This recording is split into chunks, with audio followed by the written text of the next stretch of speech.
চাংখাৰীৰ শিলপৰাৰ গাঁৱত ভয়ংকৰ ঘটনা মাটি-বাৰীৰ বিবাদৰ বাবে হত্যাৰ চেষ্টা অহেদৰ ৰহমানক মাজবাটতে গাড়ীৰে আগচি ধৰি হেলমেটেৰে প্ৰহাৰ কৰি অচেতন অৱস্থাত পেলাই থৈ যায় অহেদৰ ৰহমানক চাংখাৰীৰ ৰিবুল আলী নামৰ ব্যক্তিজনে সংঘটিত কৰিছে এই নাৰকীয় ঘটনা বহুদিনৰে পৰাই অহেদৰ ৰহমানক হত্যাৰ ভাবুকি দি আহিছিল ৰিবুল আলীয়ে অৱশেষত সুযোগ বুজি হত্যাৰ অপচেষ্টা চলাই অচেতন অৱস্থাত পেলাই থৈ যায় অহেদৰ ৰহমানক ইফালে ঘটনা সংঘটিত কৰি ৰিবুল আলীয়ে নাটকীয় ৰূপেৰে দুৰ্ঘটনাৰ ৰূপ দি চাংখাৰী আৰক্ষী থানাত তৰিলে গোচৰ অহেদৰ ৰহমান অচেতন অৱস্থাৰ পৰা সুস্থ হৈ উঠাতে পোহৰলেহে সমগ্ৰ ঘটনা ইতিমধ্যে ভুক্তভোগী অহেদৰ ৰহমানেও অসহায় হৈ চাংখাৰী আৰক্ষী চকীত ঘটনা সন্দৰ্ভত ৰুজু কৰিছে গোচৰ ঘৰৰ পৰাই ওলাই আহোঁ আৰু মোৰ মাটি-বাৰী সংক্ৰান্তক লৈ এজন ল'ৰাই মোক আগৰ পৰা টাৰ্গেট কৰি থাকে ৰিবুল আলী বুলি এজন ল'ৰাই আহি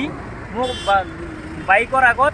তেওঁ গাড়ীখন পেলাই ৰাখি দিয়ে আৰু মোক যাব বাধা কৰে আৰু মোক তৰ্জন গৰ্জন কৰে আৰু মাৰপিট কৰে এনেতে মই ইফালে এজন মানুহ আহিছিল তিনি মানুহ লয়ান মানুহ বিবি তেওঁৰ ফালে মই চোৱাৰ লগে লগে তেওঁ হেলমেটেৰে মাৰি মোক বগৰাই পেলাই দিছে মই অচেতন হৈ গৈছোঁ তাৰপিছত তেওঁ মোক গলত গচকিছে আৰু তামাৰ মাৰিছে 10 মিনিট 15 মিনিটমান সময় তেওঁ মোক মাৰিয়ে আছে মৰি নাযোৱালৈকে যেতিয়া মই অচেতন হৈ মৰি যোৱাৰ দৰে মানে হৈ গ'লোঁ তেতিয়া তেওঁ মোক এৰি থৈ গুচি গ'ল তেতিয়া মানুহবিলাকে দেখি পেলাই বাতৰুৱা যাই ক'লে কি এজন ল'ৰা পৰি আছে কাৰ ল'ৰা কি কথা কি বতৰা তো এই ল'ৰাজনক এই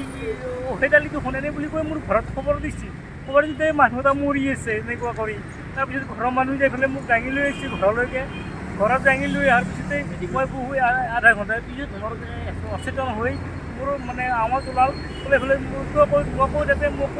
কোনে মাৰিছে কি মই একো নাজানো মোৰ ঘৰত নহয় গৈছে তাৰপিছতে ই যায় এটা এক্সিডেণ্ট কেছ দিছে মোৰ তাতে যে ৰিবুল আলীয়ে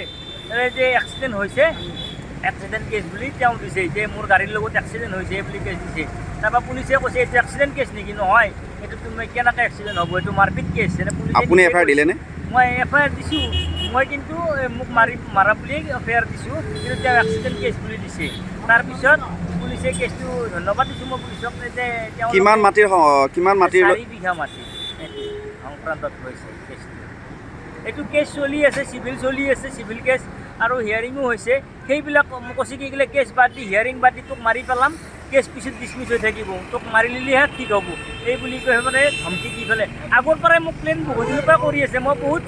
বৈ চলি থাকোঁ মই ওপৰ মহলক অলৰেডি জনাইছোঁ যে মোক মাৰিব মোক চেফ দিব লাগে অলপমান কিন্তু কোনো মই সেনেকুৱা সুবিধা বা চেফ পোৱা নাই কিন্তু কি কৰিম উপায় নাই মোৰ মানে এনেকুৱা প্ৰশাসনৰ পৰা সহায় পাইছে নাই